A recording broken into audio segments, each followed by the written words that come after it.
নমস্কার দর্শক বন্ধুরা, আজকে আমি চলে এসেছি মুড়িঘণ্টের একটি রেসিপি নিয়ে। মুড়িঘণ্ট অনেকেই অনেক রকমভাবে করে থাকে, কিন্তু আমি এবং আমার পরিবারের লোকেরা এভাবেই পছন্দ করি। সেই রেসিপিটাই আপনাদের সাথে শেয়ার করলাম। তাহলে চলুন দেখে নিই মুড়িঘণ্টের জন্য আমাদের কী কী লাগছে। প্রথমে এখানে আমি নিয়ে নিয়েছি 300 গ্রাম গোবিন্দভোগ চাল। গোবিন্দভোগ চাল দিয়ে এই রান্নাটা করতে হয়।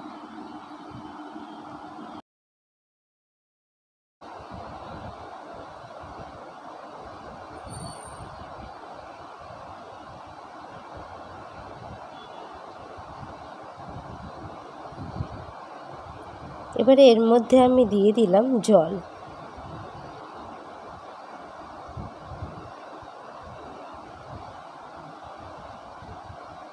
দিয়ে এবারে আমি এটাকে 10 মিনিটের জন্য রেখে দেব, দিয়ে পরে ধুয়ে নেব।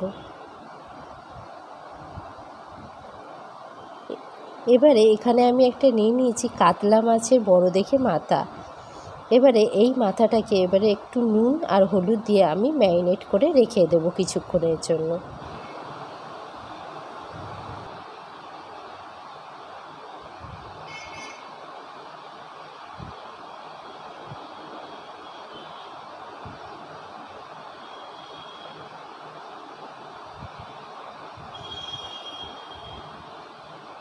ভালো করে নুন হলুদ দিয়ে আমি কাতলা মাছের মাথাটাকে মেখে নিলাম। এবারে নিয়ে নিয়েছি দুটো মিডিয়াম সাইজের আলু। এগুলোকে আমি চৌকো চৌকো করে কেটে নেব।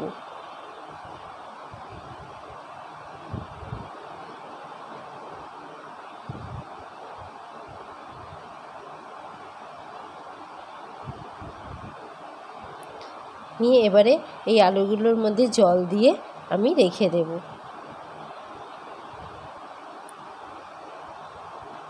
এবারে এখানে আমি নিয়ে নিয়েছি কুচনো পেঁয়াজ আর আদা রসুন বাটা। এবারে একটা কড়াই বসিয়ে নিয়েছি, তার মধ্যে দিয়ে দেব সর্ষের তেল।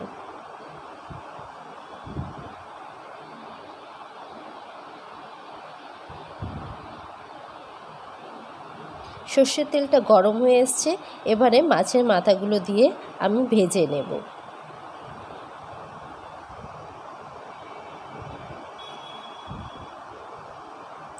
একদিক ভাজা হয়ে গেছে, এবারে অপর দিকটা পাল্টিয়ে আমি ভেজে নেব। এখানে আমার মাছের মাথাগুলো ভাজা হয়ে গেছে, এবারে আমি তুলে নিলাম। এবারে ওই তেলের মধ্যে আমি আলুগুলোকে ভেজে নেব।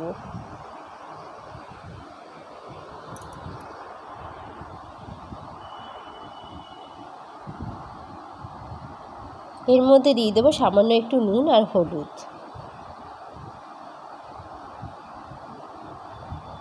এখানে আলুগুলো আমার ভাজা হয়ে গেছে, এবারে এখানে আমি আলুগুলো তুলে নিলাম। এবারে এর মধ্যে ফোড়নে দিয়ে দিলাম তেজপাতা, দালচিনি, এলাচ আর লবঙ্গ।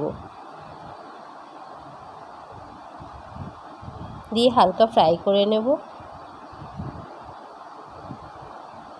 গন্ধ আসতে শুরু করলে এর মধ্যে দিয়ে দেব পেঁয়াজ কুচি।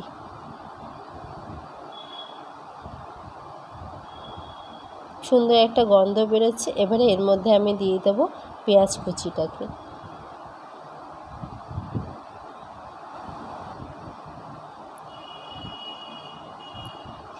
পেঁয়াজ কুচিগুলো ভালো করে হালকা ব্রাউন কালারের ভাজা হয়ে গেলে এখানে আমি দিয়ে দেবো আদা রসুন বাটা।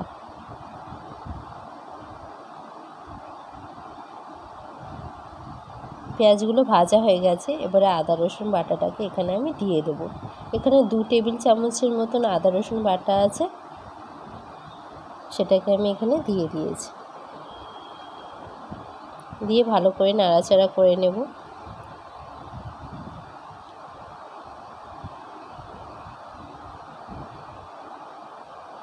এবারে এর মধ্যে দিয়ে দিলাম হাফ চামচ হলুদ গুঁড়ো।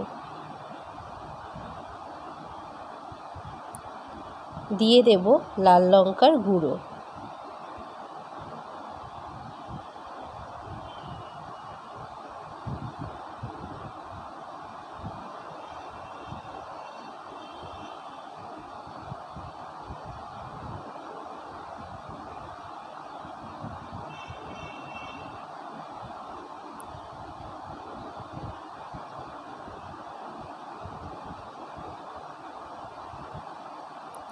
এবারে এর মধ্যে আমি দিয়ে দেব ধনে গুঁড়ো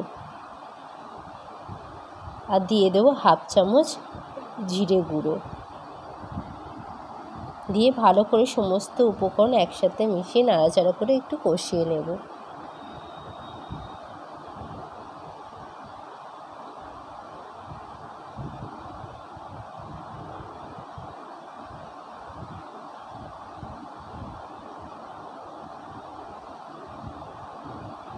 এবারে কষানো হয়ে এসছে, এর মধ্যে যে ভেজে রেখেছিলাম আলুগুলো সেগুলোকে এর মধ্যে আমি দিয়ে দিলাম।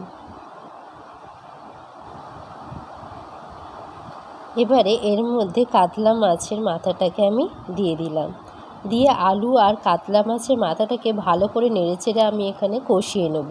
মাথাগুলোকে খুন্তির সাহায্যে একটুখানি ভেঙে দেব,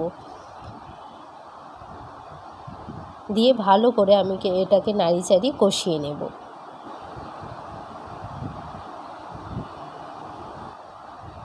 এবারে এর মধ্যে আমি গোবিন্দভোগ চালটাকে দিয়ে দেব। গোবিন্দভোগ চালটাকে আমি ভালো করে ধুয়ে জল ঝরিয়ে রেখেছিলাম, সেটাকে এখানে দিয়ে দিলাম।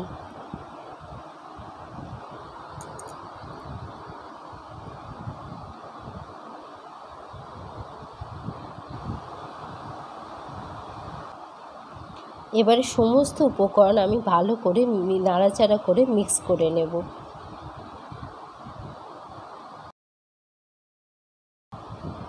এবারে এর মধ্যে আমি দিয়ে দেব পরিমাণ মতো নুন, দিয়ে এবারে সমস্ত উপকরণ আমি ভালো করে মিক্স করে নেব। ভালো করে একটু কষিয়ে নিলে চালটাকে ভালো ঝরঝরে হয়।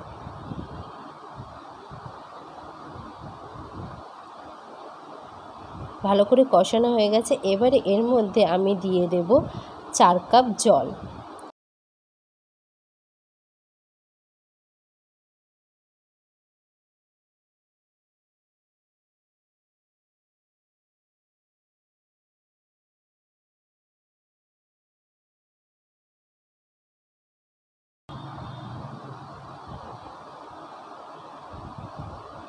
মানে ধরুন এখানে যদি 3 কাপ চাল হয় তাহলে আমি এখানে 4 কাপ জল অ্যাড করেছি, সমস্ত উপকরণ যাতে ভালো করে সিদ্ধ হয় আর ঝরঝরে থাকে।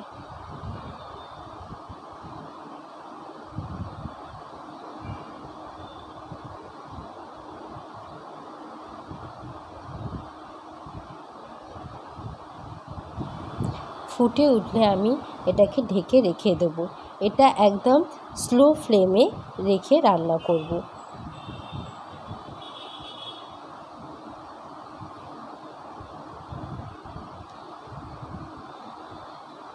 এখানে আমি মধ্যিখানে ঢাকনাটা একটু খুলে নিচ্ছি, এর মধ্যে দিয়ে দেবো 2টো চেরা কাঁচা লঙ্কা, দিলে এর গন্ধটা খুব সুন্দর হয়।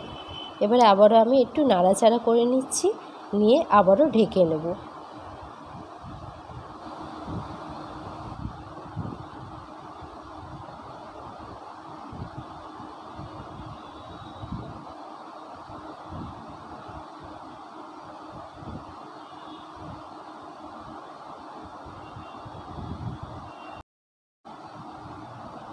এবারে এর মধ্যে আমি দিয়ে দেবো 2 চামচের মতন চিনি,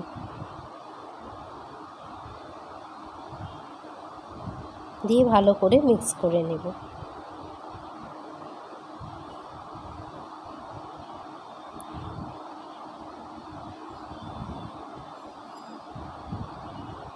এর মধ্যে দিয়ে দেব হাফ চামচ গরম মশলা গুঁড়ো আর দেব 1 চামচ ঘি।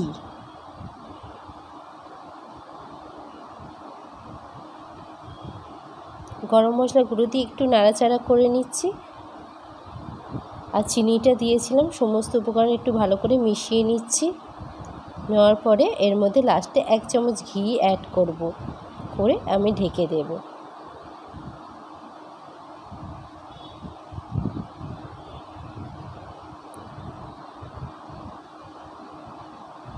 ঘিটা এখানে আমি দিয়ে দিলাম।